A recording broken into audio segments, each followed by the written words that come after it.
Hey guys, welcome into cancelthisshow.com. I'm Vic Faust with Tabitha Hassel, Eric Johnson on the way. Tim producing today as Scott is enjoying some sunny Florida weather. Must be nice to be Scott getting a week's vacation down in Florida. I know, I'm so jealous. He'll come back later this week. We're glad you're joining us for a Monday, February 27th. Very windy throughout the Midwest. That's right, the St. Louis area as well. We dealt with some of that wind today with some of our issues for our listeners who are there every day. We're podcasts, but we're also live. So we do it all. We go with the flow, and sometimes you do that. So with that being said, we have a massive, and I mean massive show today. We say good morning to Lizzie Sparks, who heads down our social media accounts as well. Also in Florida. Also in Florida. Must be nice to go from that standpoint. We got a lot to get to. Of course, we're cancelthisshow.com. News headlines, politics, interviews, society, and cancel culture. Anything that you have ideas with stories, interviews, you name it, you let us know. We do it. We bring it to you as best as we possibly can. Okay, we've got a lot, and I mean a lot of topics to get into today. We've got videos to go over as well. The weekend's videos, which made me go, what are we doing from that standpoint? Look at all the videos we have. And we've got the headlines as well. Tim, when you get set up and you're ready to rock and roll, you tell me, okay, when we can roll videos today. Tabitha, highlights from the weekend. Personal highlights? Any? Or news highlights? No earthquake in Charleston. No, and I'm Thank going God. back there today. So let's hope one more day we don't have the big one down in the New Madrid fault line. We had massive headlines over the weekend. Big headlines. I think a great way to get into it, you've got to, okay, let's just jump into videos from the weekend, if that's cool, because today we're going to talk about yet another Clinton aide committing suicide or death by suicide. Mark Middleton. I mean, this Mark Middleton, it's arguably one of the biggest names in aides over the years. Tabitha, we'll get into that. Ben Stiller, from a cancel culture education standpoint, said he does not regret making Tropic Thunder when he wore blackface. Didn't he wear blackface? He's in a that comedian. Movie? Yeah, I know, but we've seen other things. He's a comedian. We're gonna get into that. How about the FBI and now the Department of Energy saying COVID, the pandemic started in a lab?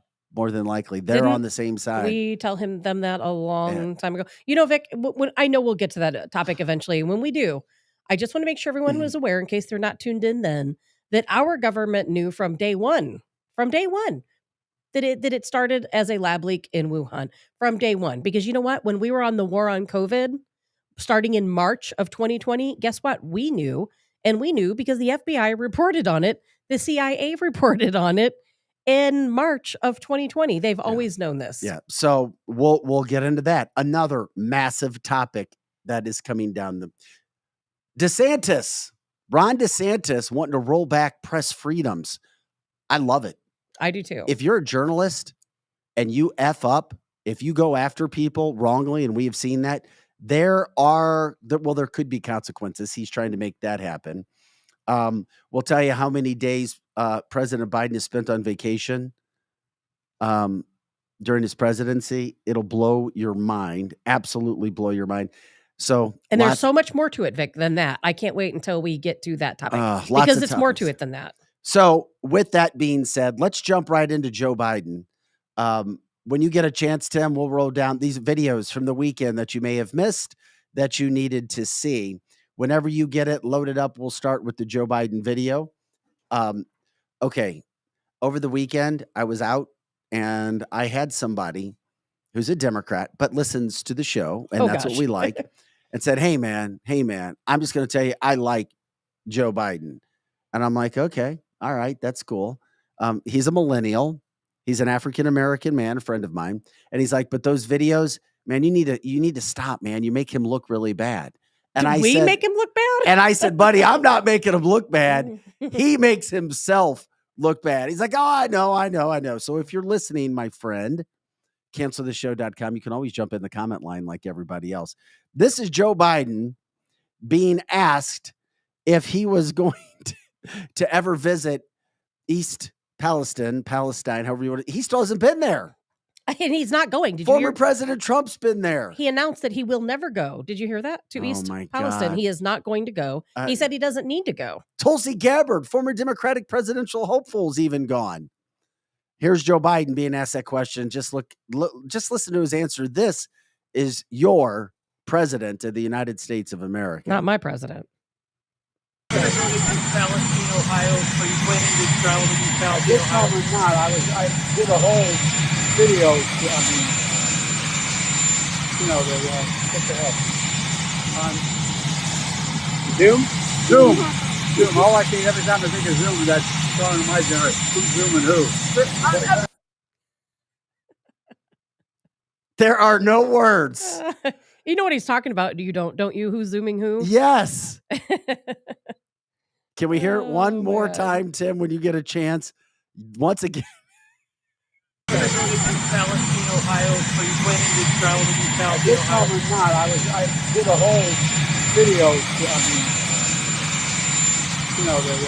the hell? Zoom. All I see every time I think of Zoom, that's calling to my generation. Who's zooming who? I have to say, I'm not going to fault him for this one. Why? I'm not going to fault him for this one. Why? Because he's an old man. He probably has no idea what Zoom is. He is the president of the free world. He spends 100 and something days in his home in his basement per year. He doesn't know what's going on in the real world, Vic. I think that's elder abuse for us making fun of him. For those who are just listening to the show and don't know Tabitha's humor, she's being sarcastic. Oh my God. He's an old man. All right. Moving on. Video number 2 from the weekend. A glitch in the Matrix. How about Zelensky? If you find that, Tim, 2 Zelenskys, not 1, 2. Just like there's 2 Eric Johnsons out there where we should know about. I think there's many. He'd like there to be a second one. I could use 2 Vic Faust, that's for sure. I could use them all. So we'll pop up the Zelensky video and check this out. What the hell is going on here? You will see one walking up the stairs with Joe Biden and another Zelensky standing at the bottom of the stairs. Here's the video. Na Twitterze, jak pisze, pojawił się w Ukrainie, by potwierdzić niezachwiane zaangażowanie USA na rzecz Ukrainy. Na Twitterze, jak pisze, pojawił się w Ukrainie, by potwierdzić niezachwiane zaangażowanie USA na rzecz Ukrainy. Play that again, please. I mean, just look at this. Twitterze, jak pisze, pojawił się w Ukrainie, by potwierdzić niezachwiane zaangażowanie USA na rzecz Ukrainy. Na Can I say that one more time? Twitterze, jak pisze, pojawił się w Ukrainie, by potwierdzić. Oh, wow. And just stop right there. That's the perfect frame. It's like a ghost. It's his doppelganger. They're like, so which one is the real Zelensky? Which one is the real Biden? Yeah. It's always a guessing game. On Polish TV, Kasia Polish saying, thank you for, I got to hear some of my native Polish being spoken. What the hell's going on? 2 Zelenskys. I told you we always get wild weekend videos, especially. It's not that uncommon. In wartime, it's not that uncommon. They have body doubles? They did. And as a general government, I think many governments I'm starting to find use body doubles. We've talked about this how many times on the show about Joe Biden and the many Joe Bidens that they use, and there's no way in a million years they're all the same person. But we know Kamala Harris got caught using a body double. Kamala.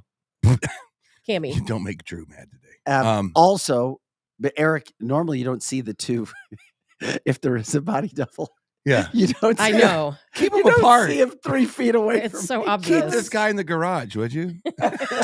Put him in the back of the SUV for a few minutes. Damn, come on, man. Oh my God, if you couldn't. And there's probably more than one. There's probably a few. And who knows? Maybe this guy wasn't a double. I don't know. I couldn't see it well enough. Maybe it was his twin brother. It does look weird. But no, Marine One has 3 versions of Marine One, right? when they take the president Yeah. out. There's 3 of those things. These are human. Okay, They're but yeah, decoys. it's a big difference between an airplane decoy and a person decoy. Well, Especially in the same case, concepts. I don't know what's going on with Zelensky, but look in the case of Joe Biden. The reason why that bothers me, that he has all of these multiple Joe Biden characters, is because they're tricking us. It's not like they're like not trying to get the guy killed, in a state of war. It's that he's the one standing up and giving speeches. Well, why did they make here's the question I always have when you say this stuff, Tammy, and if you're on Facebook right now, please chime in and agree with me. Or any of our platforms, because we have several where everybody listens. Clout Hub, YouTube, Rumble, and Facebook. Yeah, I'm only looking at Facebook, but here's the deal. No, you get them all. Those are all the chat lines. Oh, how about that? Here's the deal. If you have 2 Joe Bidens, why is the second one that they roll out so stupid? Because they have He's to not be. a genius. Because they have it's to not be. like a super genius double. It's like if there was a second one of me, he would be smarter than I am, which would be so not hard to do. Then people would question it. Like if you had a me come in one day and they're all rainbows and sunshine, and she like was you smart. are, You're right. I would coming have in talking about tranquilizer darts. People would say that's not Tabitha. That's Tabitha's body double. And so this is a great conversation. So the guy who gave the State of the Union, that was not Joe Biden. That was not Joe? That was definitely not Joe Biden. I agree. That was a different person. Really? The talk, the cadence, the glued forehead. The forehead was different. It was not Joe Biden. The guy that I think was visiting with Zelensky, I really think is the real Joe Biden. Because and here's what's so crazy is I was going to post this on my Facebook page this weekend. I thought people already think I'm crazy. I'm just not going to do it. But the real Joe Biden has a much bigger nose, and his nose up here between the eyes has like a crook. No, it's not. Well, in this day and age, this is because crazy. You can look and see I understand it. Eric, in this day and age, so much crazy has happened. I know. I understand. And Eric, the worst part of it is it's the fact that I believe this is where my opinion comes into play. Okay. I believe that they use the fake Joe Biden to give the State of the Union address because the legitimate Joe Biden isn't capable of it. He's not capable of it. So they have the fake Joe Biden go up. He looks just enough like Biden. And if you really look at him, do they live in the same place? I'm know. Serious. Nobody knows. If I ask a question that sounds dumb, please That's understand. Not a dumb question. I'm sure they don't live together. It's not a dumb question. But think about this. I am sure since the beginning of time, they have probably duped the citizens of different countries. But now it's happening to us. You know why? Because we have a president who's not fit to serve as president. So they have to hire these people to look like him to the degree. And they did such a bad theatrical job on this guy for the State of the Union. Did you look at his head? You could tell that he has like a head. She's back on his head. He has like a hair. It almost looked like a guy with hair that they put a fake skin on top of, because you can see this big V in the guy's forehead. You can tell that his forehead is like glued to look like wrinkles. And then when you see the real Joe Biden, he has a completely different nose. So the real he's one, very jowly. Oh. He has a hanging thing in his neck. His face is not real thin. He doesn't have those super beady eyes. And you can see the fake Joe Biden that gave the State of the Union. He has big scars in front of both of his ears, and his ears are like white as a ghost, but his face is tan. Is there any other president that has done this? I believe so. Who? I don't know. I mean, just if you had to guess. I don't know that they really Reagan? needed to I don't think they needed to up until recently, because up until recently, we didn't have all of the social media and all of the news coverage and all of the cameras and all of the technology that we have right now. And on top of it all, since we're here before we get to other videos, we'll do the Biden talk now. We'll finish up Joe and move on. Okay. He took another vacation over the weekend. Okay, presidents can take vacation. People take vacation. Makes sense, right? Who gets to take 40% of their days worked on vacation? That's right. You heard me right. Joe Biden has vacationed 40% of the time that he has been in office. Not 100 days. Disgusting. Not 200 days. Disgusting. Not 300 days. 303 days of nice vacation for the old man Biden. Yeah. Those aren't vacation days. Okay, what just are so they? you know, and we've talked about this. What are they? From day one on this show and in our past show. In the year 2020, was it 2020? He spent 2021. He spent 101 days at his home in Delaware. 101 days in that 1 year at his home, saying, "Oh, vacation time." Yeah. But they're called. I just want to. I know they're referring it to You're vacation being sarcastic time. again. No, I'm not. I'm actually not being sarcastic. But they're called. It's vacation. semantics. She's calling it semantics. Yeah, they're calling it vacation. They're calling it. But even whatever you want to call it, 303 days, and that maybe even more. But the bigger point about this is, Vic, 3 days of vacay is when he's on this fake vacation, which really is him being at his home in Delaware. He's seeing people, he's having meetings, he's conducting business, but they're not releasing the visitor logs. So think about that. That's how many days? 303 days? Yeah. 303 days. Yeah, it's shady. Of meetings, of presidential business with no logging of these meetings. So that means that all of these vacation days that he's spending and having meetings and conducting presidential business, we have no idea who he's meeting with. There's no checks and balances. It's not a vacation. It's part of the sham over the American people. There is nothing transparent about these guys. No. They are the shadiest. I'm sorry, man. This is the shadiest administration I've known in my life. I'm sure that there's been other shady administrations, but these guys just are. You know what makes them shady is they say behind the podiums that they're telling you the truth. And you're of course like, they do. They're gaslighting you're telling us. us the truth about what? You're not telling us the truth about anything. Nothing. Eric, I know. Eric, you didn't tell us the truth about COVID in the Wuhan lab. You have lied to us. Well, they did. The media didn't tell us the truth. The government told us the truth. Well, that's interesting that you say that. It was the government that finally came out and said, hey, we have scientific experts. No, the government said that back in March of 2020. The thing is, the media refused to cover it because we covered it. We knew. I was specifically told I couldn't talk about it from a local news standpoint. There you go. And we talked Local about it, right Eric, there. back when we were on COVID. I explained to you guys by what authority the whole situation. Yeah, nobody here believed it was a you know what? bat in a virus. No Nobody one believed that. No one believed Not that. even people that didn't even understand COVID. I think everybody knew just from their heartstrings that it was coming out of that laboratory. Everybody got it. Of course. Well, Eric led us into our next topic. With that being said, the FBI was already on record for stating that the pandemic began in a China lab. Well, the United States Department of Energy joined the FBI now in saying it probably came from China, from a lab in China. Okay. And we can't just say, oh, well, we knew it. We did. And we've been saying and talking about it. Then when this comes out yesterday with the Energy Department, before we break it down, Elon Musk comes out and tweets yesterday that Dr. Fauci, that's right, Elon Musk saying this, not cancel this. We're repeating what Elon Musk said on a tweet, that Dr. Fauci not only was a part of this, but he was involved with gain-of-function research. He was funding it, and he was using it through a side company. Elon Musk putting this out on Twitter now, saying, yes, he should be held accountable because there's evidence. Yeah. So Congress is trying, when the Republicans took over the House, they immediately called for Fauci. We'll see if they're going to get him on Capitol Hill. I don't know what's going to happen, but this is a story that's not going away. And Elon Musk now jumping in. Well, but there's a reason why. It's bigger. Look, this could be one of those weird bipartisan moments where the Democrats have to get on board because they have an agency or two that are now saying, look, this came from the Wuhan lab. And if you can somehow not square the things that Fauci said in front of Congress, now I believe that you could have some fair-minded liberals, Democrats come and say, you perjured yourself, dog. You're in trouble. It's about I do the think timing. that could happen.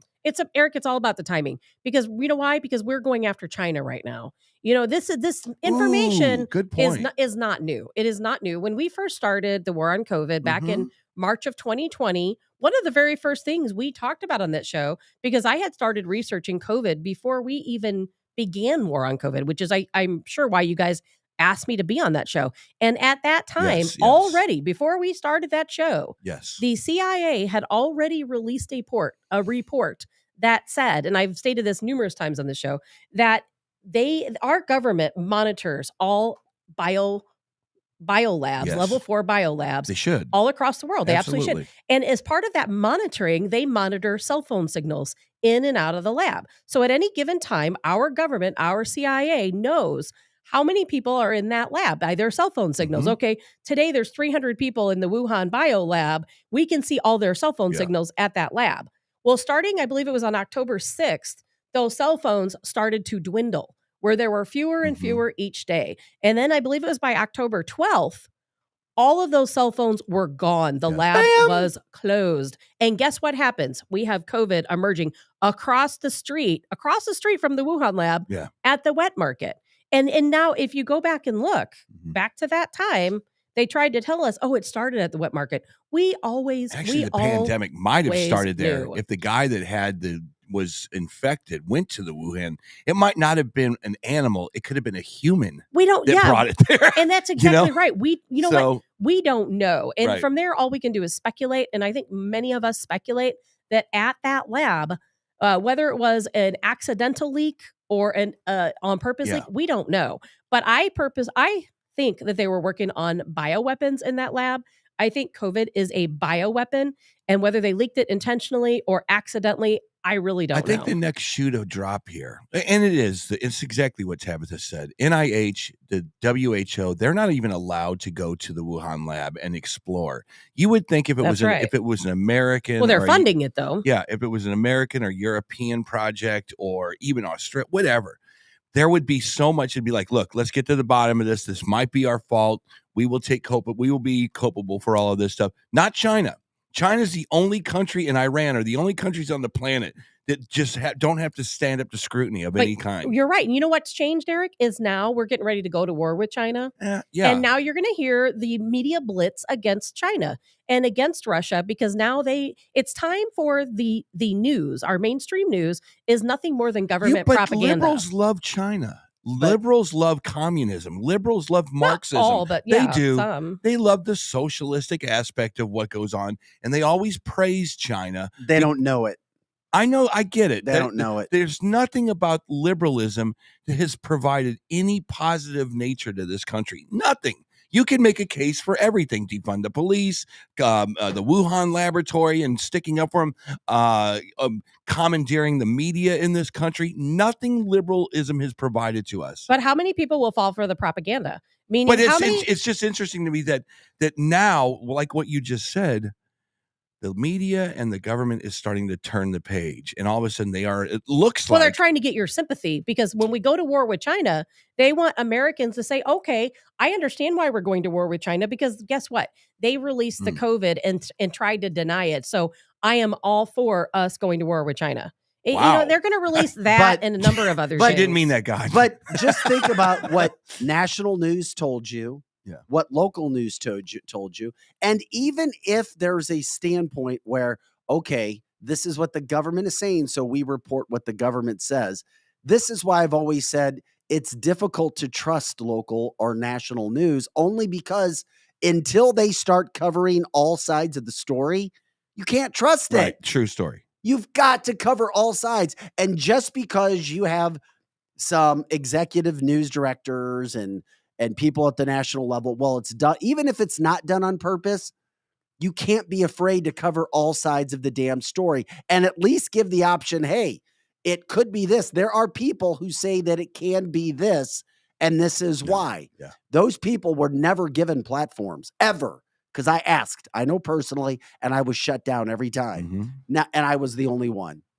Well, it's at least in my space. And thank God you can speak freely now. And the problem is, going forward, who can you really trust? Who can you count on? Us. People will say, hey, you can trust us. You can count us. We're about you. Until you do the full story, come on. You can't. Yeah. You can't trust people. And now now we're able to say, remember, we weren't allowed, or nobody could say Chinese virus? Right. Oh, but we can say Chinese balloon? Yeah. We couldn't say that's a great Chinese point. virus. And that was the original name, was the Wuhan virus, because viruses are often named After the city where right. they are first discovered. That's very common. Yep. It wasn't racist to call it the Wuhan virus. That was its technical name. Think about how pissed off China just got when we accused They're them. very upset. When we accused them of putting a spy balloon over the United States. Think about how pissed off they got when we shot their little balloon down. What do you think is going to happen when you have an official statement from the United States that says, you guys started this? It's already happened. What the hell is China going to do? They've already responded. There's no official statement. You didn't see. No, there is. No, when was that? Well, there with all the media is the official statement because China knows the media comes from the government. And when the FBI releases a report and the Department of Energy, who is, the Department of Energy, for people who don't know, they're one of the 18 intelligence agencies in our country. Under the Department of Energy, they have a lot of programs there that are intelligence programs. Okay. So they are part of the people who report to the president when it comes to threats and risks and so on. So China is very aware. I can't recall their exact statement, but they have already released a statement in regards to that, who pretty much told us we're full of it. Quit blaming them for everything. Okay. So this is it seems to me what's going to happen. I don't know what the next shoe to drop is going to be. Somehow an official statement will come out from the WHO. It'll be NIH, WHO. It'll be all of the, the bodies of that, govern health in the world. They're the experts. It'll come out. Then it'll lead to our government. Our government will then put together some proclamation that China started this thing. Hopefully they do anyway. Then they will say, what's the next shoe to drop would be, we need to be compensated for 7 billion or whatever the million people that died from this thing, and the untold damage they've done to hearts and the virus and the cupcakes. Right. I mean, so it's such a massive. But we've tried to hold them accountable from day one, and it's never stuck. Whether they want to be, it's like a criminal. But it's not about that, Eric. Hold on, Tab. It's like a criminal, right? It's like the guy. It's very similar to this. I just murdered somebody, but I deny that I did it. Well, you did it. We found out. Who cares at that point what the criminal thinks? I'm with you, but those are the small potatoes, because you know what? We got to read between the lines. You know what the lines? If you read between the lines, what you're going to find out is that we're doing this with intention. We are poking and prodding China, just like we poke and prod Russia and Putin. You know why? Because we want China to send weapons to Ukraine. We want them to do it. We've been wanting to go to war with Russia from day one, but Putin has not taken the bait. And Eric, what they're trying to do right now is they're trying to escalate the tension with China. That's why they just sent 200 troops to Taiwan, because they're going to poke and prod until China finally says, okay, US, I'm tired of you. I'm done with you. And we are going to send those weapons to Ukraine. And then guess what? We are going to launch a war against them, because it's what it's been about from day one. It's so big that I don't think that we can even formulate any thoughts on what the world without China, Russia, and the axis of evil over there even looks like. You're right. I'm serious because about they make all of our medical supplies. When all that of thing our came out, on Saturday, I saw it on Saturday. I think it was CBS. CBS drops a lot of news on the weekend. You ever see that? It was CBS or something like that. It's the Friday. No, it was Saturday. No, that's what I said. It's the Friday weekend news dump. Yeah, but that's an important one. It comes out. It happens. It comes out as breaking news that another agency comes out and said this is a COVID. The COVID thing was excuse me. Hopefully I didn't get us dumped, but that it's now it's becoming more official, and now you're going to have punitive damage that you can now go after a certain country for. This is I don't even know where this goes. I don't see that happening. Yeah, there's not going to be any punitive damages. We've tried to do that from day one. Yeah, and it's dumped over the weekend. Eric, they're in the pot. They own the Bidens.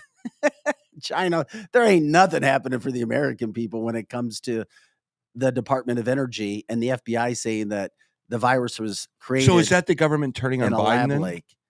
No, we're poking Russia. I mean, we're poking China to join Russia. That's what all of this about. We've known since 2020, since the beginning of 2020, that this virus came out of the Wuhan lab, and that's the China's public. Dumb enough to take the bait. If that's China, what they're trying to do. It's not that China's dumb enough to take the bait. China's like, why am I going to go mess around with Ukraine where there's a bunch of wheat fields when I went Taiwan? China is the C in BRICS. NATO and BRICS are going to fight. There's no way around it. And China and Russia were always going to align. But see, the bigger picture here, Eric, is, and I know you know this, is that NATO and BRICS are in a power struggle right now. They both want to control the world. And so they're going to have to fight to gain, so that one or the other can gain control. And it's unfortunate for us because right now the majority of the countries out there that are non-NATO, they don't like us. It's going to be a big problem. And with that being said, if anybody ever doubted you, if anybody ever called you a conspiracy theorist, if anybody ever said you don't know what you're talking about, you should trust the news, you should trust the politicians, you should trust the government, you have a big feather in your cap. And once again, it's another big wind in your sails. Keep doing what you're doing. Keep being the person that you are. Keep saying what needs to be said. Not listening to the mainstream, because the mainstream goes with the flow, loves the little bubble, loves the life, and goes, well, I don't really want to know. No, that's what we do here. We talk about the things that need to be talked about. And you're not going to see it in a lot of other places. You just won't. Oh, well, now we're going to talk about it. And going to the next degree, where you have Elon Musk now adding Fauci to all of this. That's right. Elon Musk adding Fauci with the Twitter dumps and connecting him to companies, which is another, when I saw it, I was like, you've got to be kidding me. The company is called EcoHealth Alliance. EcoHealth Alliance, and it's Dr. Peter Daszak. Okay. That's the company that Elon Musk has now linked Dr. Fauci with in regards to performing this gain of function and funding it. Guess with whose money? Whose money, Tabitha? Your money. Your money. Your money. It's always your money. Always your money. While I can't figure out Elon Musk, I love the fact that these Twitter dumps are continuing to come out and continuing to link Fauci with the pandemic, or as a lot of people call it, the plandemic, and everybody else that refused to talk about the truth regarding this entire situation. Has Fauci come out with a statement yet? On what? On this? No. You're not going to hear from him. Gosh. He's in hiding somewhere. Don't you think that with his $1 million prize? He's retired. He's done. He's gone. But don't you think the little leprechaun would want to come out with some kind of a statement saying this is a new level of information? I am reformulating my thoughts on the beginning of COVID. He already knew because everyone knew. B, he got $1 million prize just for being Dr. Fauci and spreading these ridiculous lies and propaganda. He doesn't care, Eric. He's taken his money to the bank. He doesn't care what we think because nothing's ever going to happen to him. He doesn't care what we think. You're right. And the fact is he's being given awards still. Yes, he is. By Hollywood elites and college elites and doctors and professors of higher education and higher learning with this esteemed Dr. Fauci. You were so great. You led us through the pandemic. You were Time Man of the Year. So does that make it's like all again? I to the left. This is a left wing thing, isn't it? Fauci of the world. This is not. He's not representing true middle of the country Americans, is he? Would you say that? He should have been, but technically, I mean, no. he is the one that literally separated the country as far as this health issue goes. He correct? tricked Trump. Would you agree with that? I don't think it was him. I think it was the people above him. He tricked Trump. He sure did. He did. And Trump is still tricked. Yeah. Is he? I believe How do you feel? How do you figure? Because Trump is tricky. He's tricky. Well, Trump put his thumb in the cupcake.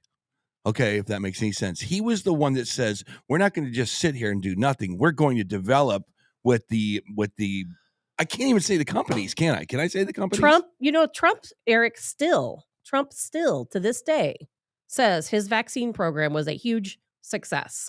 That's what I mean. He still supports the vaccine. I shouldn't even say that word, the cupcakes. He can't come hard and heavy at the cupcake because he invented the cupcake. That's correct. So he's in a bit of a bind right there. Yes, he is. You know what I mean? Yes, he is. Oh my God. It is. We need, you know what we need? We need like a whiteboard with the strings that attach to each other to make sense of this entire crazy world that we're living in right now. And see if we can somehow get out of it. But we have to remember, Trump is not a doctor. Right. He's not a scientist. And in his job, just like if any of us were in that job, you have to trust the people who are advising you. Yeah. The people you should be able to trust. But didn't we all learn a lesson? I think Trump probably privately learned a lesson. We all learned a lesson, and it's an unfortunate lesson, that you cannot trust the medical community. If I could go down, I'm not going to go down a list because it would be till the end of the show. If I could go down a list of people I don't trust. Connect the dots kind of a thing. It's a shame. It's kind of like one of those coloring books where you have to connect all the dots before you know exactly what it is that you're supposed to be coloring. We don't know what that is yet. We have no idea what that is I trust yet. nothing and no one. I learned a lesson. I used to look up to people in the medical community. Now I see them as liars. Yeah, And you don't trust them. propagandists. You don't I don't trust trust them because you know what they do, Eric? They throw medicine at you. Oh, I don't feel good. Oh, here, take this medicine. We don't care what's And it's wrong with you. creepy. Just take this medicine. And it's creepy. I literally went to a physician's office after I had the C word twice. And he goes, "Have you had the C word?" And I go, "Yeah, definitely. I've been in a band, and I can feel it. I have lost my smell." You had it like 6 times. Well, Or at 100. least twice. And he goes, and I went there for something else, like my shoulder. And he goes, I saw it right above his head. It says, "Take the whatever." I can't even say the words. I said, "Take the whatever today." And I go, "Do I need that?" And he goes, "You've had No, you've had didn't- cupcakes." You did not need the cupcake. And he looked at me in this weird, creepy kind of like there was a camera on him or something. And he goes, he just kind of shook his head like this. He goes, "No, you're fine." And I was like, that was the first time that a physician ever said, "Stay away from this thing," to me. You know what I mean? It was like he didn't come out and say it overtly. He just said, "Probably not." Because there are some good doctors out there. You know, Todd Bodecker on the comment line, he said, we have amazing surgeons and nurses. I'm not saying the people who work in the medical community are bad people. Most of them are very good people. But if they work for a major network hospital, guess what? They have to follow the rules. Internal medicine. That's why I like let me Dr. just say Bogway, because he's a private practice. Internal medicine, viruses, and that stuff is a big difference between doing Tommy John surgery on somebody and fixing a joint. Okay, they're two totally separate things. We don't exactly know how blood and DNA and all that stuff work in the body. And when you go to change that and the lymphatic immune system and all that stuff, we're not totally sure what kind of damage or good that we're doing to the human body. What happens if you start to mess with someone's immunity to fire off to fix a fever or a cold? I think we're like seeing, that. aren't we? Yeah. What happens 20 years down the road when you can't fight anything off anymore because you just injected this thing into yourself? So we probably know what the short-term ramifications of some of these things are, but you don't know what the long-term is. Exactly. And not just the cupcake, but all this other junk they force us to take. You know, I didn't even know this until recently. A lot of people in this world have heartburn. Thank God I have never had heartburn in my life. I don't have to take antacids or anything. But there are people out there who take, I don't remember the name, like, is it Prilosec? Something like along those lines? Prilosec is one drug. Yes. Those types of things, anti-acid medications. Yeah. Do you know, if you look at the side effects and the long-term side effects of usage, it's really darn bad. And just think there's hundreds of thousands of people, maybe millions of people who take these drugs. And they're going to have some very serious side effects down the road. I always thought this. A doctor they go to school to read literature. If I learn how to fly a plane, Tabitha, right? If I learn how to fly a plane, they're teaching me a set of skills that keep the aircraft in the air. If I have to somehow in the middle of flight go figure out how to fix the engine or the wing on the outside of the plane, I can't do that. I don't understand enough about the inner workings of the plane. I know how to keep it off the ground, but I don't know how to fix the plane. That's a different skill set. And I think the physicians in this last pandemic, they read the literature. They read it from a very reputable, periodical, like maybe JAMA or something like that. And they prescribed what they were reading, and they were part of the. Well, they have meetings. They have meetings. They were the lemmings who pushed this whole narrative of get the cupcake, cure the pandemic. None of that was true. Well, that comes from their CEO. That comes from their board. The board tells them what to do, how to respond, what to say. Then we have the pharmaceutical sales reps who go around and they offer kickbacks and free things and money, and trips and all these other things. And so that's why you end up getting prescribed what you get prescribed. Yeah. It's not always because they're salesmen. a doctor thinks. I hate to say that. It's God, all I love you doctors. You do crazy industry. I love you doctors. Yes. But my God, you guys are sales guys. You sell prescriptions, you make a commission. I'm sure you do. And you guys are selling things that might not be the best thing for the human body. Just like Woody Harrelson Adderall. said, We'll start at Adderall, you know. I mean, anything. So again. And guess where it's all made? China. Good point. Almost all of the medications are made. Wow. And pharmacists right now, if you go online and look, pharmacists are saying, I've never seen drug shortages like we have right now. Yeah. I've never seen anything like this in my history. None of us have. 20, None of 30 us years. have. None of us have ever seen anything like Nothing this. like this. It's just another example of why, Eric, when you came into the show, Like, Tabitha, you're talking crazy. You're talking. That's because we're dealing with crazy situations that we never have. Yes, the world is crazy. We're never going back to the 80s, Eric. Unfortunately, Man, you missed out. Unless we have a hot tub time machine. We're never going back to the 90s. We're not even going back to the 2000s. There's not a lot of good in the future. There isn't, and I'm not trying to be Mr. I disagree. Negative. Why? Because I'm watching a lot of revivals. A lot of the youth of this country are starting to pick up on what's going on. No, and a lot of we're not going to change crap, Vic. You and I and Tabitha, we have no. There's no way in hell that we're going to change anything. It's going to be the 16 to 27-year-olds who are going back to church, who are finding that they are sick of Sam Smith putting devil horns on his head at the Grammys, that are seeing the TikToks of how this country is becoming satanic. These are the guys that are going to be like, guys, get it out early. We have this. Eric, that's sweet, and I agree. I hope that I'm not naive. No, that's very sweet, Eric, but if you look at prophecy, there's not going to be many of them. And if you look at who is involved with those, it's a very minuscule amount of people when you look at that age group, unfortunately. I disagree. It's nice. I think good. And here's why. And here's why. No, goodwill. We already know we win the ultimate battle if you're a Christian, but there's a lot you have to go through. And unfortunately, Eric, the battle isn't going to be won here on earth. The other situation is the fact that if you look at the age groups, if you're talking 18 to 25, 18 to 30, Eric, most of that group is very liberal. They're not changing. There's some who are in revivals, but you're seeing videos of a small group of people when it comes to the masses, unfortunately. Okay, well, they're saved. Yes. Hallelujah. And that's awesome. Yeah. Those people. I'm it's not just never going to be the predominant force of people in our country. I'm not at the throw yourself off a bridge stage yet. I do have optimism that this world can pop back. Remember, it only popped out. It will pop back. It popped out of socket in 24 months. Remember that. Keep that in mind. What do you mean pop back? Well, I don't know about that. Trump. What do you mean pop back, Eric? When during the Trump era, the 4 years that he was, does anybody remember having these crazy stories going on, except for the media going after Trump? Does anybody in this room remember anything as nutty as what is happening Only right like now? you said, Trump had his America First policies, which were the most amazing thing. We truly were making America great again. We were on the fast track to becoming an amazing country. Gas prices were lower. Food prices were lower. Our health insurance premiums were lower. Everything, Eric, you're so right.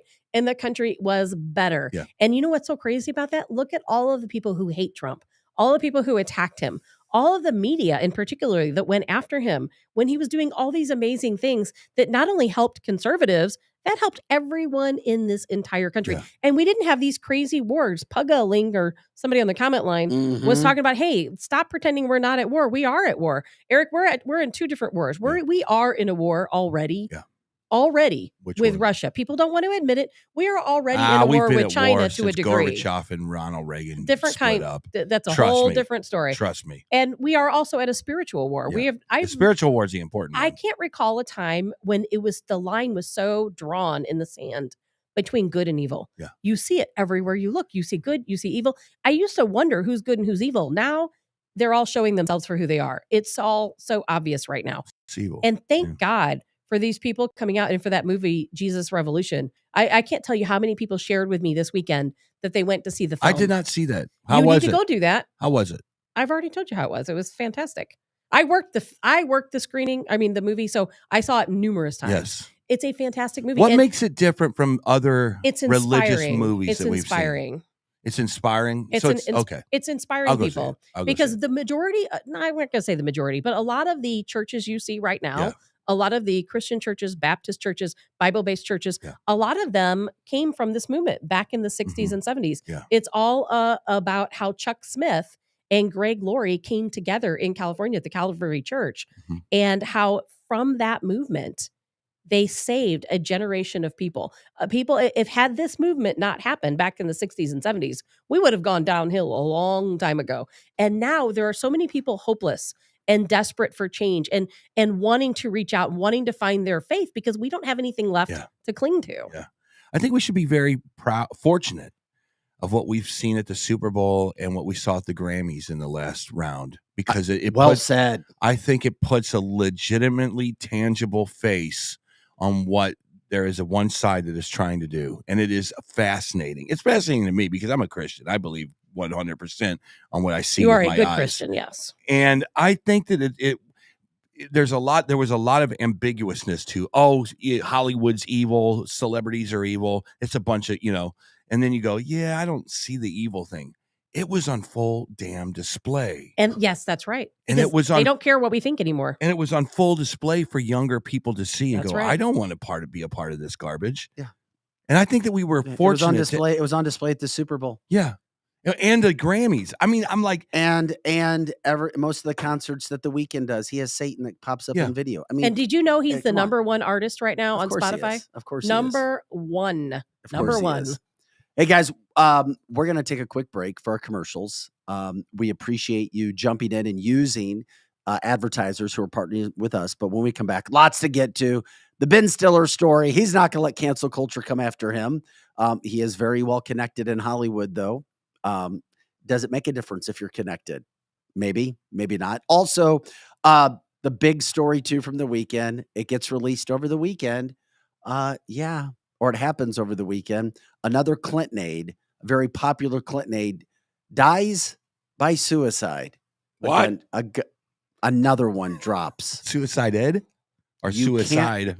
Well, it happened a year ago, but it's just now making news for a reason. Wow. And it's a wild story. Paul Ryan trying to become relevant again after his disaster of a political career that he had. We'll tell you how he is going after Donald Trump again, trying to become relevant. We'll also show you homeless problems in Phoenix. Eric talks about just wait till you see this Such a big video. story. It's only getting bigger and worse. We'll show you that video plus much more. It is canceltheshow.com. Like and subscribe. If you're normally a Rumble listener, you can still go there after the show. It's not running live today, but we will get that back. Had an issue there. We're getting it all taken care of. Like and subscribe all the shows. Go to canceltheshow.com. Like, share. We appreciate it. Tim's on the boards. Lizzie Sparks on the line with the Facebook line, the chat line. Eric Johnson, Tab the Hassle. I'm Vic Faust, back with more Cancel This right after this. This is Dr. Mahesh Bhagway. I'm an orthopedic surgeon here in St. Louis for over the last 20 years. I went to Washington University. I got my medical degree at St. Louis University. From local athletes to injured workers and even Cardinal baseball players, I've treated them all. Our practice strives to personalize care with every new patient being seen by me. To find me, contact my staff at drbagwe.com, DRBAGWE.com. Hopefully you don't need me, but if you do, you can find me now. You've waited, and now it's here. The unveiling of the latest Carroll House lifestyle collections. I'm Brooke with my sister Amy, inviting you to see 3 football fields of the latest styles. Our new lifestyle collections are premium quality furniture made exclusively for us and available only at Carroll House. The attention to detail is unmatched, and so is the value, nearly half the price of a typical gallery store. Plus, get free financing, delivery, and in-home design. Carroll House, because you like nice things.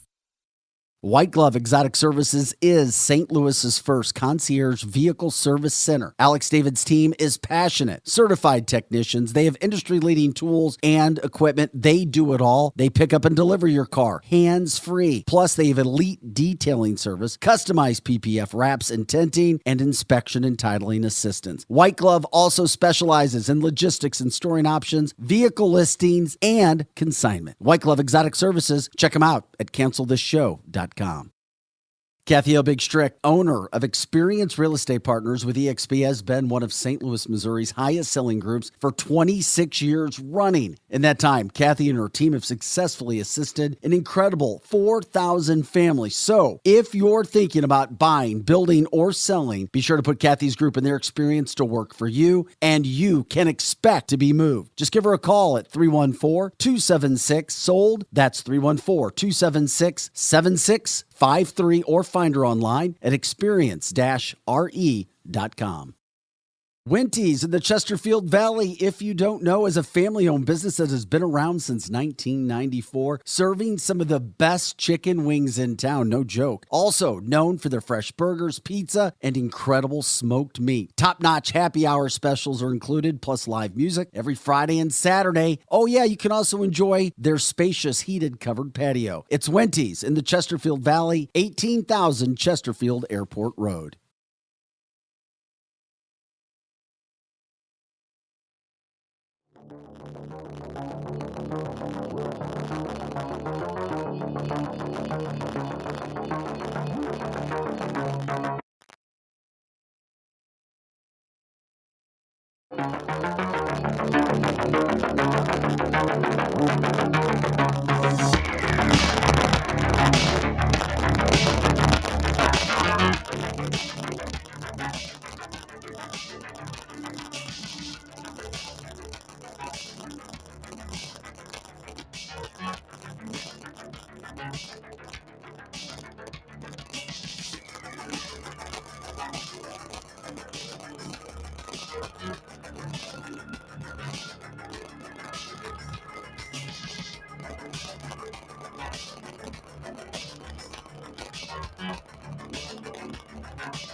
Hopefully everybody can hear me. Yeah, nobody can hear us.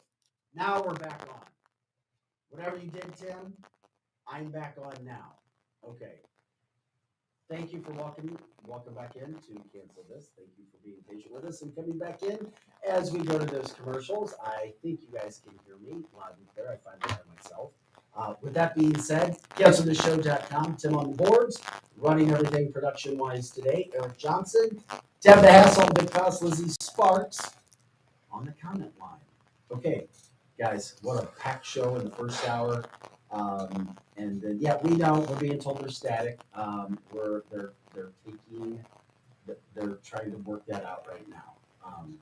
So we got bad audio. We appreciate you knowing it. You guys, yeah, we know. Tim's working on that right now. Okay, now I'm being said, no, Mike. It's fixed. I think it's fixed. All right. With that being said, as we move forward into hour number 2, Tabitha, let's get it to you right now. Uh-oh. A Clinton aide dead, and then all of a sudden the story comes back on. It's a wild story. It is a wild story, but wouldn't you expect a lot of people who know Mark Middleton believe he was Arkancided. I've never heard that term. Arkancided. Well, He's we're not the talking first about one. people dying, so it's not funny, but it's... No, it's not funny. And think about who this guy is. So Mark Middleton was a good friend of Bill Clinton. And not only was he a good friend of Bill Clinton, but he also served on Bill Clinton's administration. He was, I believe, a financial director on part of Bill Clinton's presidential administration. From Arkansas, good buddies. And here's the kicker. Mark Middleton is the person who introduced Bill Clinton to Epstein. He is the person who facilitated there you go. Epstein going to the White House 17 times. He is in the black book of Epstein. He is on the flight logs with Bill Clinton going to Epstein Island. But here's what happens with Middleton and why his suicide is so confusing to so many folks. Okay. I read a statement, a witness testimony from the case, case files from Mark Middleton. It was somebody who worked at the ranch that Mark Middleton owned. Now, this is a ranch he owned that was sort of like a charitable type foundation. He had never been there. And that's stated in the file. He had never been to this ranch, even though he owned it. But for some reason, he chose to go there to commit suicide. A woman that worked at the ranch arrived. She saw a black SUV, a BMW SUV, sitting there in the drive. She thought, okay, well, I don't know whose car this is. She walked around the cottage. She thought she saw a guy sitting on the ground by a tree. As she looked closer, she realized that it was Mark Middleton and that he was dead. He had a rope, a ligature hanging around his neck from the tree above. and he was shot in the chest. No gun. There was no weapon to be found. Police came out, obviously investigated it. It took this long for them to investigate and say, you know what, it's a suicide. And that's why it's back in the news. They have finally said it's a suicide. So people who know him say, A, he didn't drive a black BMW. He only drove pearl white Range Rovers, which he had specially made just for him. This was not his vehicle. They don't know whose vehicle this is. The police won't tell anyone whose vehicle this is. They said his friends and family say he hated weapons. He didn't know how to use a gun. He didn't own a gun. The gun was not found at the tree where his body was found. So can you see why this is raising a lot of questions? And a woman tied to him, a mom who people say they saw her in his office various times, was also found dead nearby, I think a year prior to this. Also, she had a bungee cord tied around her leg, tied to a rock that was in a plastic bag that was dropped in a river. Vince Foster. Pretty wild, isn't it? That's all I keep thinking whenever you just said that. It's like, the Clintons have this weird license to be able to off anybody that they don't. I mean, what is this, number 3 that I know of? Is there anybody else that you can think of that worked in their little circle that killed themselves? Is there? I mean, Epstein. Over 100. Epstein would be one of them. Over 100. You don't think that anybody else except for the Clintons would have the muscle to be able to off an Epstein inside of the jail cell, do you? Yes. It's Eric. Bill Gates, I guess. There's a lot of people who have power that are under the radar that we don't know. I refer them as the puppet masters. Yeah. With Vince Foster is a great. I'm so glad you brought that up. This little black book must have been insanity. Some of the black book has been released. It's hard to find. You can find it out on the internet. You can see some of the names and addresses and phone numbers that were in the black book. We still don't know which one of those people in the black book were his client. I have hundreds of pages saved of what are apparently names and addresses that were in his black book. Yeah. And Mark Middleton is one of those names. Yeah. And so to me, it's so crazy that there's a connection where he is so close to Clinton. Yeah. Was the person who introduced Bill Clinton, to Jeffrey Epstein, facilitated 17 visits to the White House for Epstein. And now all of a sudden we hear all this talk. People are starting to get angry. They want answers. They're not going to get. They want to know who were the clients. If you can arrest Ghislaine Maxwell and charge her, send her to prison for sex trafficking minors, well, who were the people who were buying them? Yeah, I don't who know. were the people paying the money? Why don't we know? Do we have an idea exactly what happened on that island? I mean, there are some fascinating things. It depends on if you listen to witness testimony from some of these young women who were on the island and they explain to you what they saw and what they witnessed, then yes, we do know. And I have to interrupt real quick. We're going to take a quick commercial break because this subject is amazing. People say they can't hear it because it's staticky. We're going to reset the system and come back because this podcast is too important to hear. We'll break this down again to make sure everything's in. We're going to run our commercials again. We'll be back in 2 minutes. Don't go anywhere so we can get into this topic. It is a fascinating topic, and we'll take it to the top of the hour. Back with more Cancel the Show right after this. This is Dr. Mahesh Bhagway. I'm an orthopedic surgeon here in St. Louis for over the last 20 years. I went to Washington University. I got my medical degree at St. Louis University. From local athletes to injured workers and even Cardinal baseball players, I've treated them all. Our practice strives to personalize care with every new patient being seen by me. To find me, contact my staff at drbagwe.com, DRBAGWE.com. Hopefully you don't need me, but if you do, you can find me now.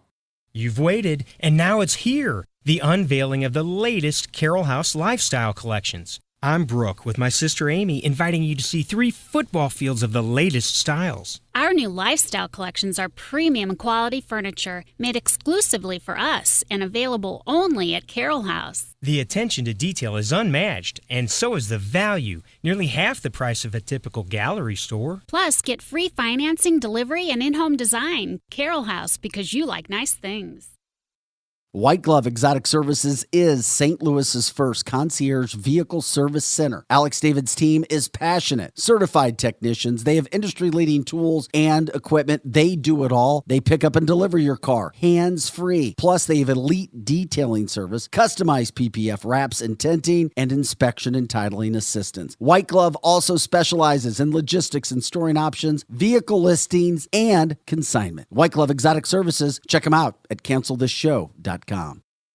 Kathy Obig Strick, owner of Experience Real Estate Partners with eXp, has been one of St. Louis, Missouri's highest selling groups for 26 years running. In that time, Kathy and her team have successfully assisted an incredible 4,000 families. So if you're thinking about buying, building, or selling, be sure to put Kathy's group and their experience to work for you, and you can expect to be moved. Just give her a call at 314-276-SOLD. That's 314-276-7653, or find her online at experience-re.com.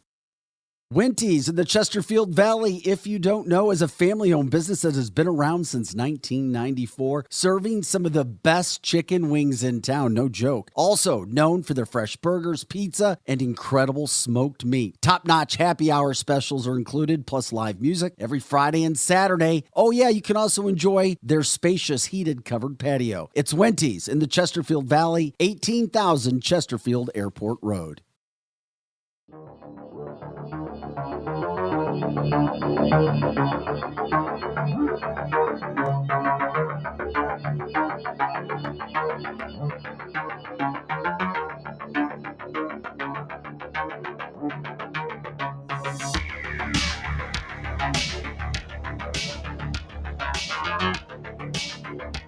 Hey guys, welcome back into the show. CancelTheShow.com. Hopefully you can hear us pretty well now. Rocking and rolling, getting ready to go here. Once again, CancelTheShow.com. Check out all of our original content. Share the show. Go ahead and log back on to all of the sites that you do. CancelTheShow.com. All of your platforms are there. It's working now, but we'll just have to get the audience back in. We're trying to make sure that everybody gets loaded back in. We appreciate it. We had to start the system over. Sometimes it's just a matter of turning it off and on. It worked with my TV last night as well. Works for everything, doesn't it? It can. Once again, CancelTheShow.com, CancelTheShow.com. Couple of housekeeping notes. On Wednesday, we did a little switch around. On Wednesday, not only do we have Kathy Obig Strick in the 8 o'clock hour from a realty standpoint, at 9 o'clock, we're going to talk with old friend, attorney Brad Young. What? Brad's going to be back in. I can't wait. I love Brad. Brad will come in and he'll talk about some of the classified. We're going to talk about what's happening from a law standpoint across the country with classified documents. He has a surprise. And I'm asking him to weigh in because on Thursday at 9 o'clock, we have Kyle Rittenhouse. What? I know. So Brad Young will. I wanted Brad to weigh in on all these lawsuits again that are coming after Rittenhouse, and we'll also post a page because Kyle's out now. He's just trying to look for funds because now he's got suits. The families continue to come after him. Everybody continues to come after him. So we will bring him in to talk about those things. Anyway, with that being said, CancelTheShow.com, CancelTheShow.com. When we took the break to get back in to make sure that the sound was perfect, Tabitha, you were talking, and it was difficult for people to hear about the suicide that happened, why it became such a big deal again, and the connection to Epstein.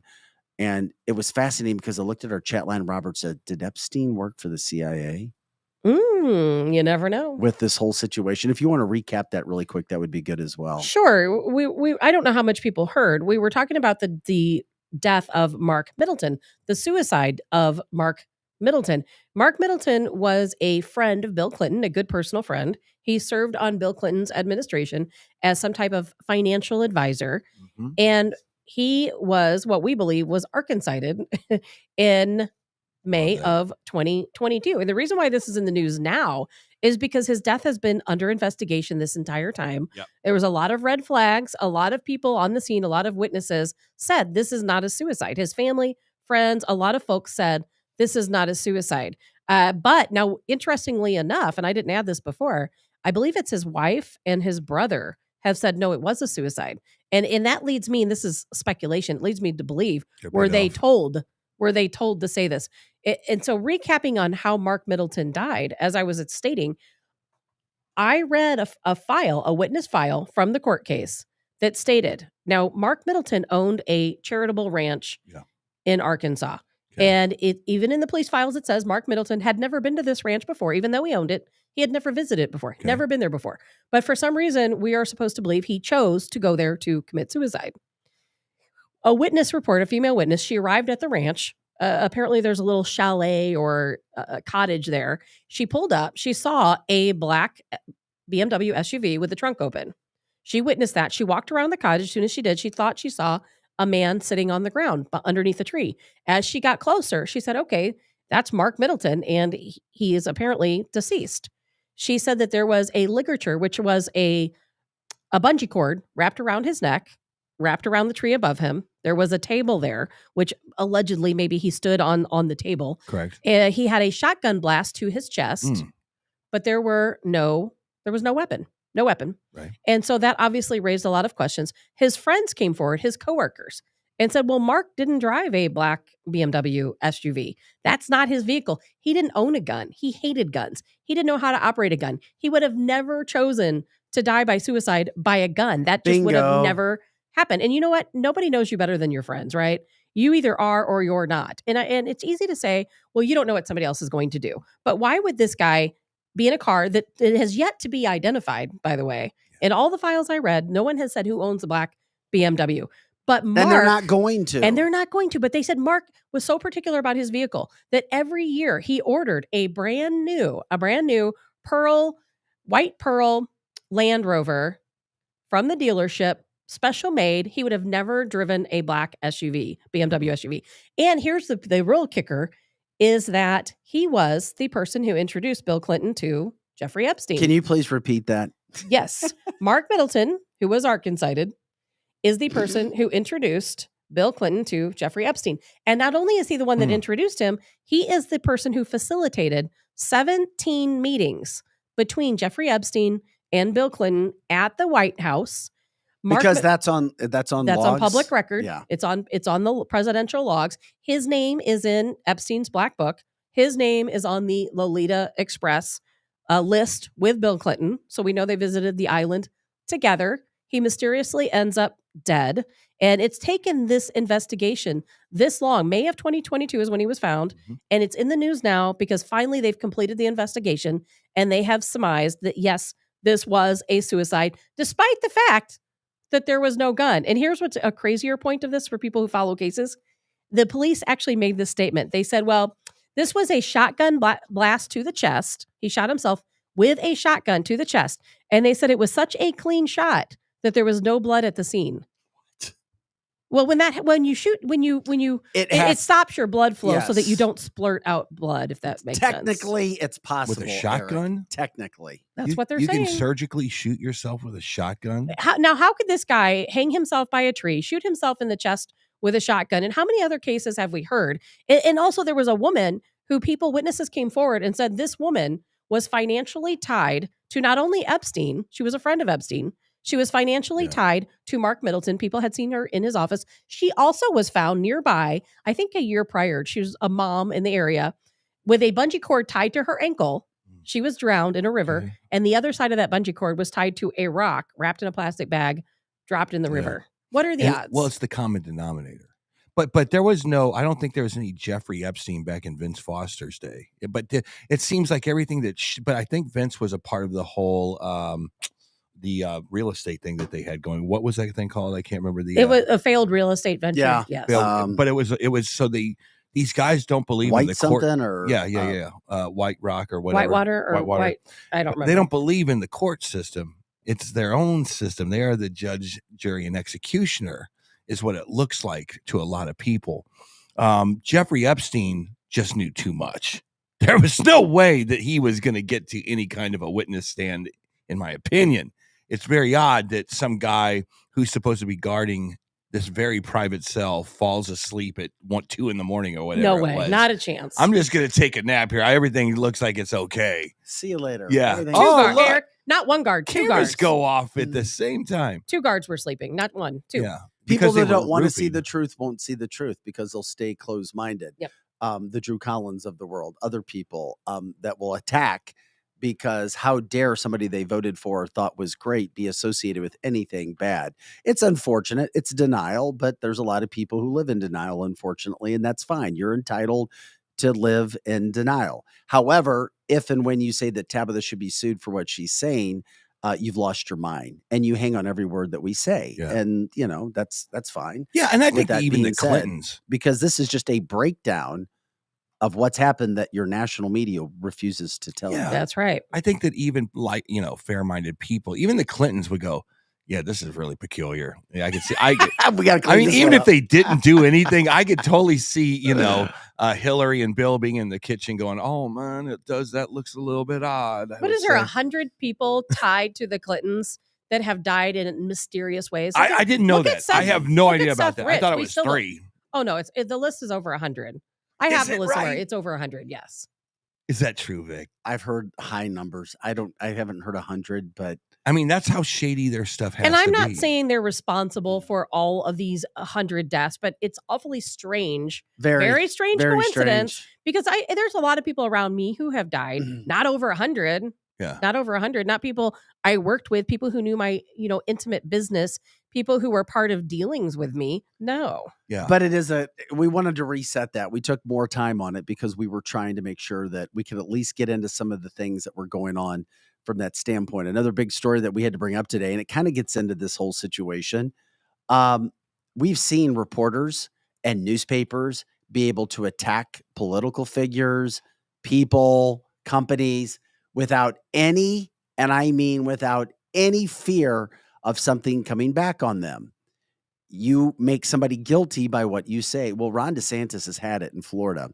He and his Republican-led Congress, his legislators, they're looking now to take away rights of reporters and say, hey, if you come after somebody and print something that's false or isn't true 100%, you can now be sued as an individual, as a writer, as anything when it comes to being a journalist. Okay. Taking away your rights as a reporter. And you know what? I can't tell you how many conversations I've had with people over the years in this. I love what Ron DeSantis is trying to do. And I was in the local news business for 24 years. There's nothing more horrible you can do is to write a story. And news didn't do this. We had so many checks and balances, but a lot of times writers did. Writers at newspapers will write things and put it out there just to get a buzz, to get clicks, to get notoriety. And there's no truth to the matter. Now, guess what? People can come back after you, especially politicians. And it's gaining steam in Florida. And I'll be shocked if it doesn't pass. It needs to happen. Sometimes it's not what the media, what they say. It's what they don't say. It's the omission of news. They'll print a story, but then not tell the whole story. Yeah. Yeah, and you can't do anything about that. You can't do anything about what they don't say, but you can about what they do say. Yeah, it seems to me like, you might not have gotten your money's worth anymore if you go to a broadcast college or to a journalism school because they don't teach ethical journalism. They don't say, here's how you do a story, who, what, where, when, why, and how, and then conclusion. As a matter of fact, there should never be a conclusion in news. That's an editorial. You never editorial news, real news. But I think that the problem is that they'll be able to cover their tracks with nuggets of truth, and they'll be able to formulate like what they do now is they'll couch a story to where you believe it, and they'll leave out very important things. So if they sue you, that's like, well, hold on, I got this little bit of information right here. And they'll go, okay, well, it looks like it's kind of a truthful story. It's just the media today is genius the way they bend at things. They can tell you the story, but they can also bend it to make it work for it's like the St. Louis News. They can tell you the story about Kim Gardner, but they can also bend it to make her look like the victim. Well, they pick and choose their words very cautiously. But there's also stories, which he's talking about, that are said or things that are put with you that you said or that you meant when you didn't say or didn't do, especially about politicians. And then they have no recourse. And look at Trump because you're guilty. Right. Oh, the perfect example. The Russian hoax. Collusion. That's right. The Russian hoax. And it was hoax. It was a Russian hoax. Democrats don't want to talk about it because they look bad. They look really, really bad for what they did, what they led. Yeah, but that's an example of what Ron DeSantis wants to change. And it's only going to be a state-by-state deal. It'll never happen nationally, but it could happen state by state. But the China thing is a great example. It's not a lie. We don't know. It could have been in a lab. It could have been in a laboratory. It could have been at that wet market. It could have been. If there's a could have been in anything, Tabitha, you can debate it. Even in court, you could debate it, and no one's right or wrong. There's so much of that stuff that's happening right now. When it comes to publishing, because of my blog, I have to make sure I understand what I can and cannot say, because I don't want to get sued for defamation, or for libel.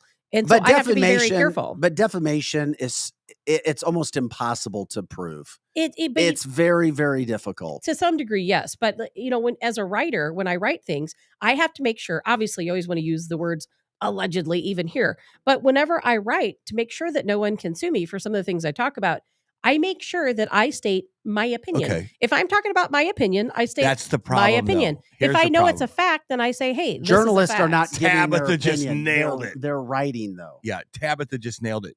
When you watch CNN, it's opinion. When you watch Fox, it's opinion. When you watch MSNBC, it's opinion. But see, for you, Eric, and this is not a blast against you by any means, but sometimes for you, I think it's harder for you to understand the difference between what's a fact and what's an opinion. Because now now that the Department of Energy has come out and said, just as an example, that the virus started at the lab, now that's a fact. Once you have an official source saying this is what happened, that's then fair. It becomes a fact. No. So then I can legally say this is a fact. This is what happens. It's not my opinion. No, because at some point, news is exactly what we've been doing on this show for 2 years. You go into a room and you formulate ideas and thoughts and conjecture, and then you come out. When we started, it was like, yeah, it makes sense. A lot of viruses have started with animals. In the wet market, that makes sense. Hold on, stop the presses. Did you ever hear about the Wuhan laboratory with gain of function across the street? Well, that could make sense as well. So we've been doing exactly what we should have been doing. It's not that we're editorializing it. It's just we're doing common sense breakdown of what we think. And it's about research, gain Eric, of function. But it's also right. But it's also about research, because even back then, it was a fact. It was a fact that the virus started at the lab, because the CIA released a report and said it started here. We know it started here because they evacuated the lab. So even then it was a fact, but the media refused to report on it. But that's the whole point. Now we have a massive, massive, massive problem. The United States, the people who believe in the First Amendment, have zero place to go for accurate information anymore. There's no. They can come here. Cronkite is gone. Marconi's gone. All these guys that used to give us the news. Eric, you're going back to like the 70s. I'm sorry, dude. Well, I'm trying to figure out when was the latest. We give people the facts here. We give people the truth here. People don't need to go anywhere else. The day. I don't know if you remember where you were when you heard this. The George Bush and that whole Air National Guard story that was not true, when Rather got fired from his job because he was busted for lying to the American people. Do you remember that? Yes. That was the day that the official national news died. That was it. That there was an opportunity to be in front of a camera as an anchor for a national ABC, CBS, or NBC affiliate. Well, it's and propaganda. lie. Propaganda TV. There you go. That was the day it died. It's all government propaganda. Turn your TV off. It's no different than what people see in communist China. Anything that's coming through that television, other countries make fun of us because Americans believe what they see on TV. Well, you shouldn't necessarily turn your TV off. I disagree with you. Yes, you should. Yes, you should, Vic. Well, let me finish though. Turn it off, Vic. Let me finish and explain what I'm going to say here first. When it comes to all the stories, not all the stories are going to be great or accurate, but you are going to get some accurate stories. You will. I'm sorry, Tabitha. I know you hate Fox News. I don't hate Fox National. Oh, then I've never said I hate it. I said I think they're two sides of the same coin. You've told people not to watch Fox News. Don't watch any TV. I say turn your TV off. So let me get back to it. You've told people not to watch Fox News. Correct. Okay, I disagree, because I do think you can learn a lot from Fox as well. I do. I don't agree with them not covering the Dominion story. I don't agree with them banning Trump, which is BS.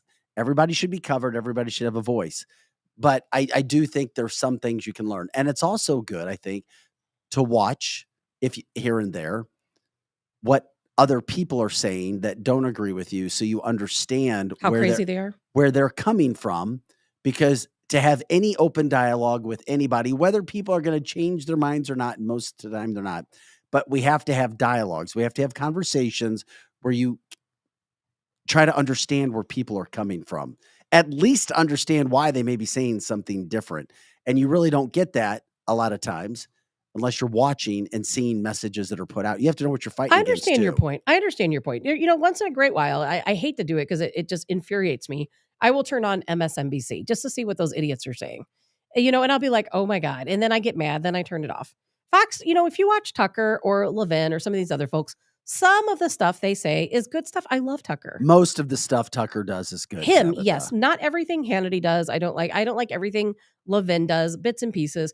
I like Laura Ingraham once in a while. I love Tucker. I love everything that man says. But you know what? Overall, if you're not a critical thinker, you don't want to watch your television. Yeah, there should be, in news, getting back to journalism, there should be a point where news is just news. The news sources should come out right now and say, in a good world, should come out ABC, CBS, and NBC, and then that would filter down to the local channels. China was the cause of COVID worldwide. That should be the news. It should be literally a 1 minute hit, and then you move on. There should be no editorializing. It should be like this. You mean there should be no opinion news? Right. That's it.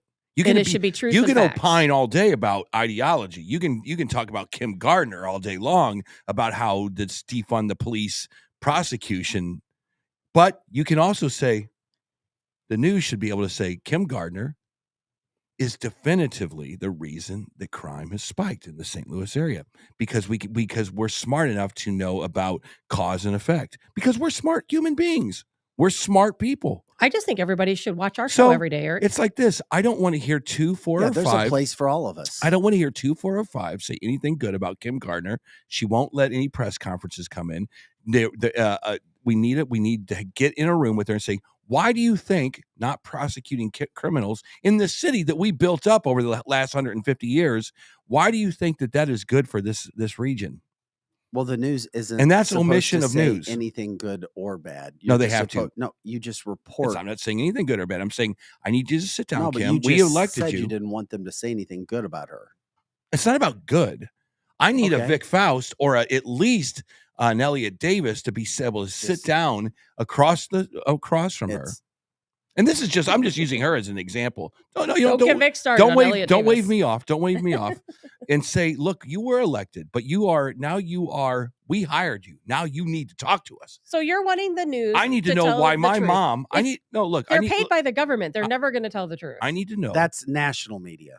I'm talking local media now. And local media to some degree. But the national should take care of the federal case.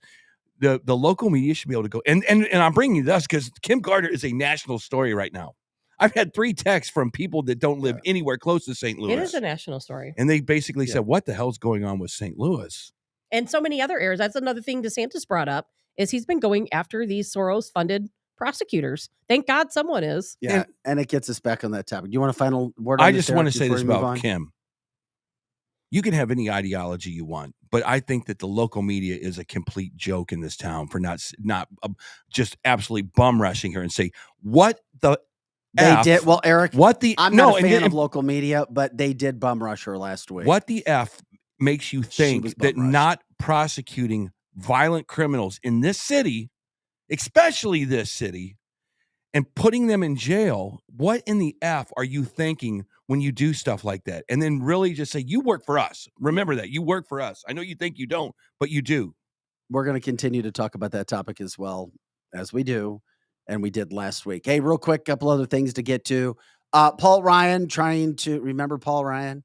Who? Anybody remember Paul Ryan? Yeah, the vanilla toast Speaker of the House. Yeah, Republican trying to become relevant, refusing to go to the Republican National Convention if Donald Trump is the candidate, if he wins the primary.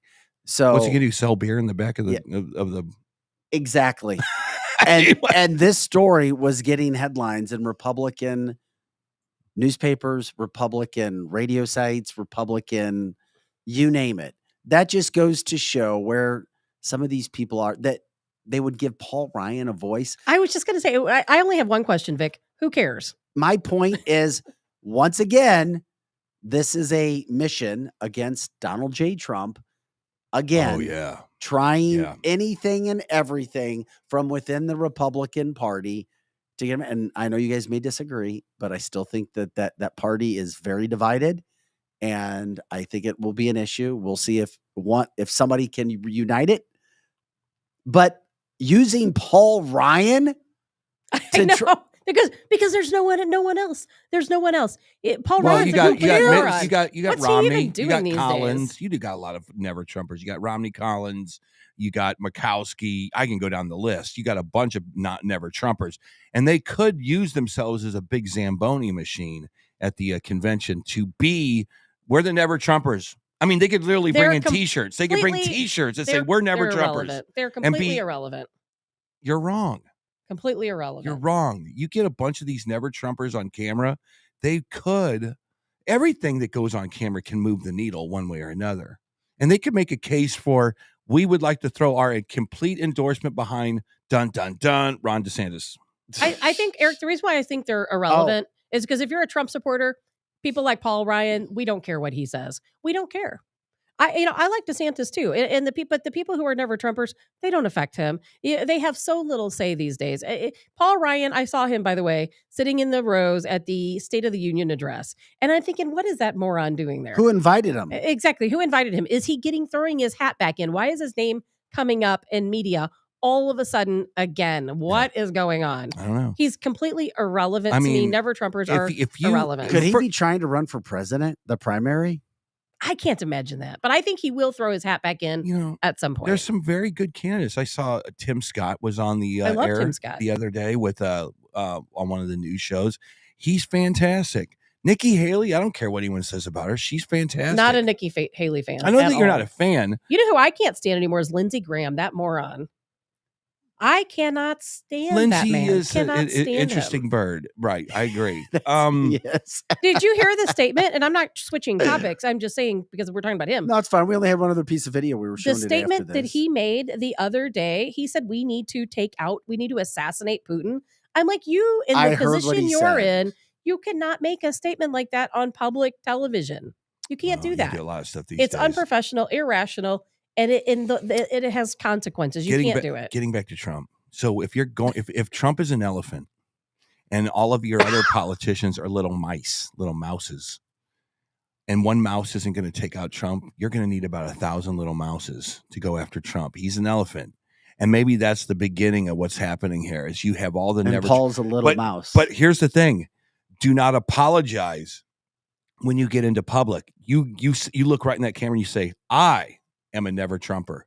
And I have 50 other never Trumpers behind me, and they are all Republicans. And we're going to be here all day telling you why Trump should not be president. Seriously, am I wrong in saying that? It's like Trump is this massive figure, and they got to start chipping away at him, right? They've been chipping away a long time. The never Trumpers don't faze me at all. The only people I'm giving a pass who don't like Trump are the people who like DeSantis. Because to me, as long as you back America First policies, I don't care if you like Trump or DeSantis. I'm still going to consider you a patriot and fighting for this country. But when you have these folks who say they are against America First policies, then I have a problem. Because that means you hate your country and you want to see the downfall of this country, if that makes sense. Did you know that elephants are afraid of mice? Yes. I did not know that. Elephants are very gentle little creatures. Yeah, okay, roaches. You're a billion roaches. Hey, guys, one other thing, a topic that we needed to discuss, because there's not much with Paul Ryan from that standpoint. Homelessness across the country. We have a video from Phoenix. I saw this on Friday. Heartbreaking. Getting released just to go and show you what it's like. And it's a lot of the warmer weather conditions. But I'm telling you, we broadcast in the St. Louis, Missouri area. I see more and more panhandlers, more and more people on the sides of roads living outside in Ladue, in Frontenac, and places. Well, and they know where people might have more money to give and living outside. Homelessness is horrible as it is, but Tim, go ahead and pop up that video whenever you want to. Just check out Phoenix, and look at the video from Phoenix. Just an example of some of the homelessness. We know about it in LA. We're hearing about it in Texas. Phoenix. It's been a few years since I've been in Phoenix. I love the city.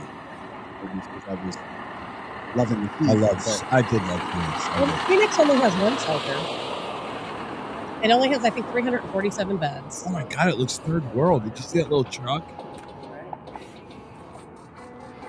I mean, have you heard the interviews when they interviewed these people? No. I watched a series of interviews where they walked you can through continue these to play camps. it, Tim. Play. She can talk.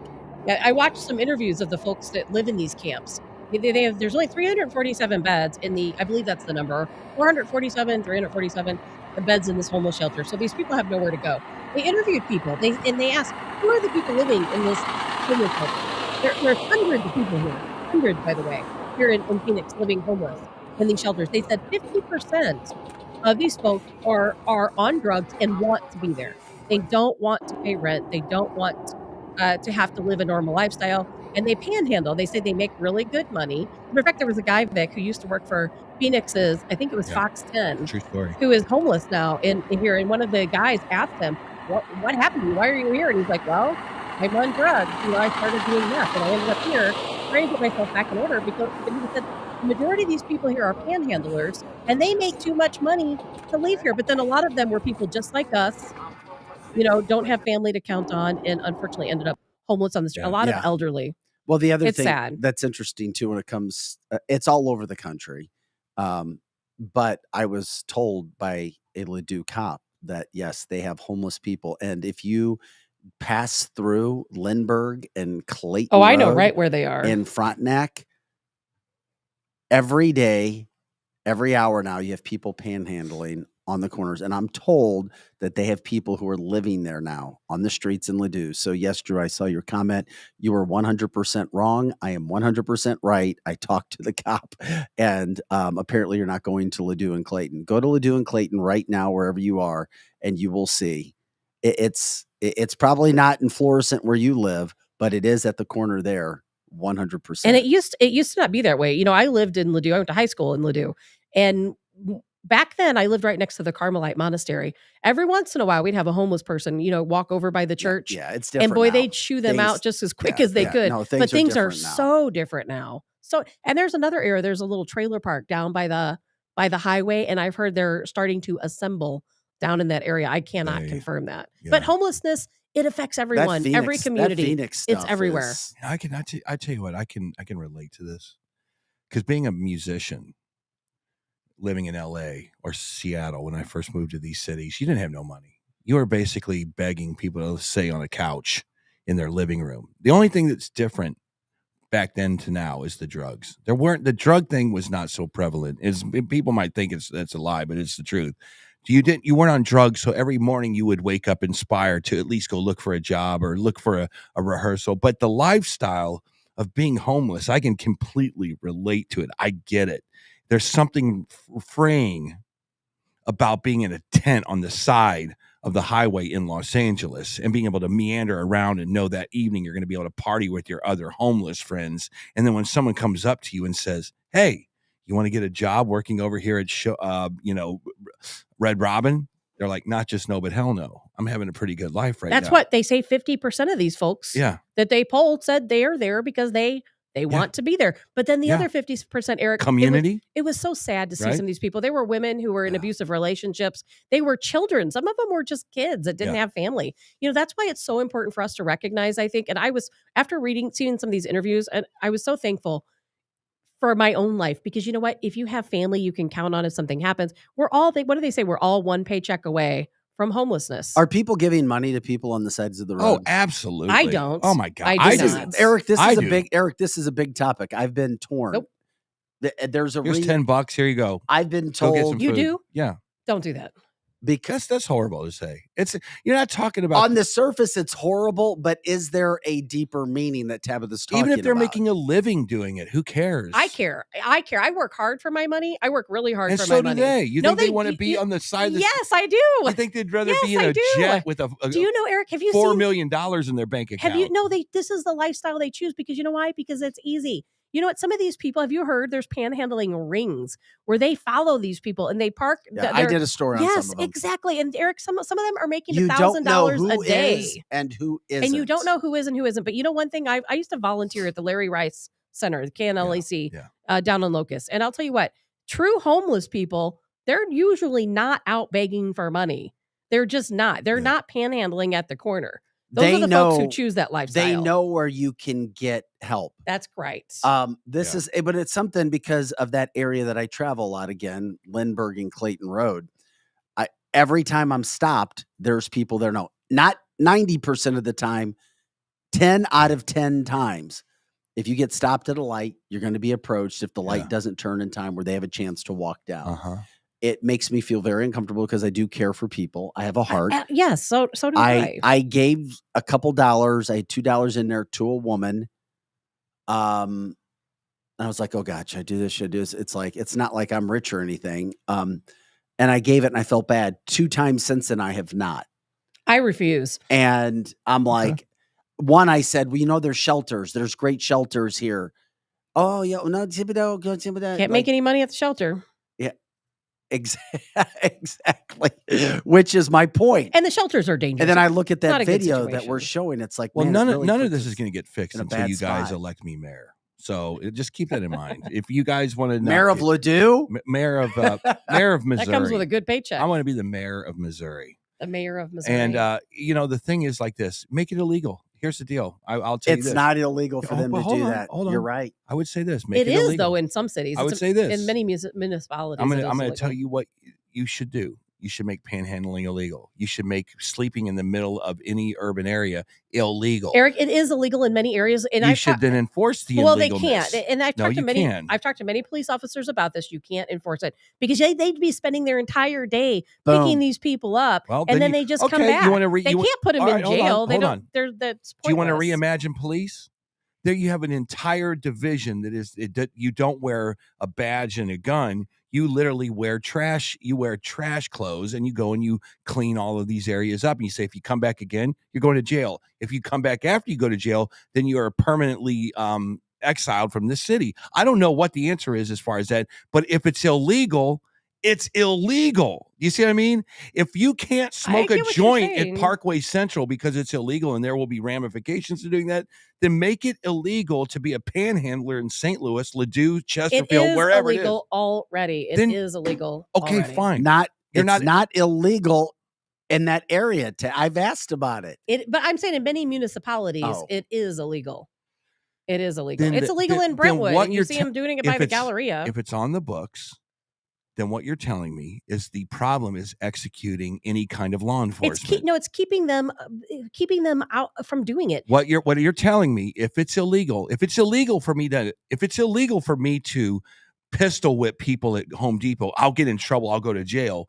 Then what you're saying, that's a violent act, not standing on a corner asking people for money.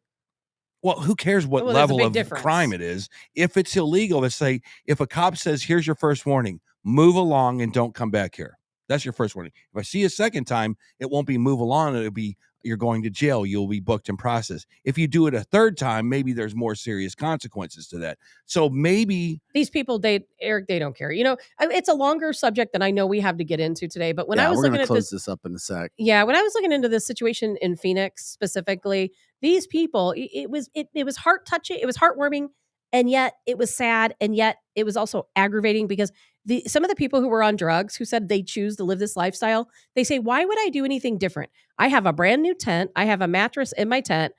This shelter, even though the shelter doesn't have enough beds, they provide breakfast and lunch. And then there are people that come out, dozens of people in the evenings, and they give us free food for dinner. Let me talk to Drew for a second. It would never work. You guys are the most negative people I've ever been in my life. I'm just kidding. Drew, what would your fix be, buddy? because every urban area in the United States is underwater as far as their budget goes. So you can't throw money at the problem anymore. You can't throw money at so let's just start there. You have $0 to do anything. So your only option is putting these people in jail or in a shelter or getting them out of there, or just living with it and turning into that video that we just saw from Phoenix. Those are your only two options, Drew. So I'll let you sleep on it, and we'll talk tomorrow. That's a great point, buddy. Hey guys, thanks for joining Cancel the Show today. Cancel the Show, canceltheshow.com. As always, like the show, share the show, subscribe if you can. Go to our webpage. We have a sponsors page as well. Check out our sponsors. Let them know that you heard about them from canceltheshow.com. They like to hear that. They like to see it. We can't wait to catch up with you tomorrow. Once again, Brad Young on Wednesday at 9 o'clock hour, Kyle Rittenhouse on Thursday, 9 o'clock hour. Look forward to a great week. Have a great day. We'll see you for the next episode of Cancel This. House has the largest selection of solid wood with the hottest new styles. Real furniture that's built to last, like our solid bedrooms, living rooms, and dining from Kincaid. Our volume enables us to save you a lot of money, especially during our solid wood sale. Plus, get free financing, fast free delivery, and free in-home design. So for solid wood, sweet styles, and solid service since 1964, shop over 3 football fields of furniture at Carroll House, because you like nice things. White Glove Exotic Services is St. Louis's first concierge vehicle service center. Alex David's team is passionate, certified technicians. They have industry-leading tools and equipment. They do it all. They pick up and deliver your car hands-free. Plus, they have elite detailing service, customized PPF wraps and tinting, and inspection and titling assistance. White Glove also specializes in logistics and storing options, vehicle listings, and consignment. White Glove Exotic Services. Check them out at cancelthisshow.com. Kathy L. Big Strick, owner of Experience Real Estate Partners with eXp, has been one of St. Louis, Missouri's highest selling groups for 26 years running. In that time, Kathy and her team have successfully assisted an incredible 4,000 families. So if you're thinking about buying, building, or selling, be sure to put Kathy's group and their experience to work for you, and you can expect to be moved. Just give her a call at 314-276-SOLD. That's 314-276-7653, or find her online at experience-re.com. Winty's in the Chesterfield Valley, if you don't know, is a family-owned business that has been around since 1994, serving some of the best chicken wings in town, no joke. Also known for their fresh burgers, pizza, and incredible smoked meat. Top-notch happy hour specials are included, plus live music every Friday and Saturday. Oh yeah, you can also enjoy their spacious heated covered patio. It's Winty's in the Chesterfield Valley, 18,000 Chesterfield Airport Road. Hey guys, this is Dr. Mahesh Bhagway. I'm an orthopedic surgeon here in St. Louis for over the last 20 years. I went to Washington University. I got my medical degree at St. Louis University. From local athletes to injured workers and even Cardinal baseball players, I've treated them all. Our practice strives to personalize care with every new patient being seen by me. To find me, contact my staff at drbagwe.com, DRBAGWE.com. Hopefully you don't need me, but if you do, you can find me now.